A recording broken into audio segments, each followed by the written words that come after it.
السلام علیکم ورحمۃ اللہ وبرکاتہ۔ اس وقت ہم زیارت کر رہے ہیں محمد بن علی نقی علیہ السلام۔ وجہ شہادت جو ہے امام زادہ ہونے کی وجہ سے، کنیت ابو جعفر، لقب سید محمد، والد امام علی نقی علیہ السلام۔ سید محمد کا روضہ عراق کے بلد نامی شہر میں ہے، جو جنوب سامرا سے 50 کلومیٹر کے فاصلے پر موجود ہے، اور تمام شیعوں، خاص طور پر عراق کے شیعوں میں بے حد مقبول زیارت گاہ ہے۔ ان کی بہت سی کرامات نقل ہوئی ہیں۔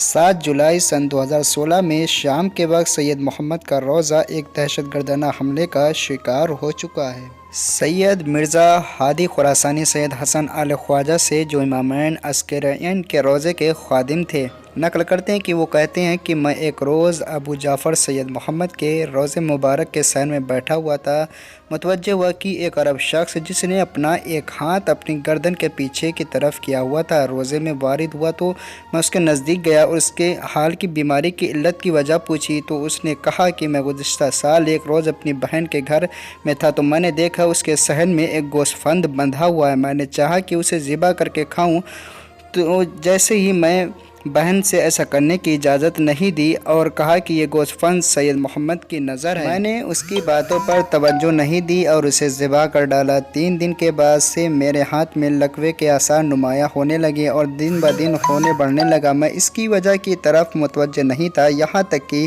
ادھر میں اس کی طرف متوجہ ہوا اور میں پشیمان ہوا۔ شفا کے لیے یہاں سید محمد کے روضے پر آیا ہوں۔ اس کے بعد وہ اپنے ساتھیوں کے ساتھ روضے میں داخل ہوا اور گریہ زاری کرنے لگا۔ تھوڑی دیر کے بعد میں نے دیکھا اس کے ہاتھ میں حرکت پیدا ہوئی۔ اس نے سجدہ شکر ادا کیا اور اس نے نذر مانی کہ ہر سال ایک گوشت فند لا کر سید محمد کی طرف سے ذبح کرے گا۔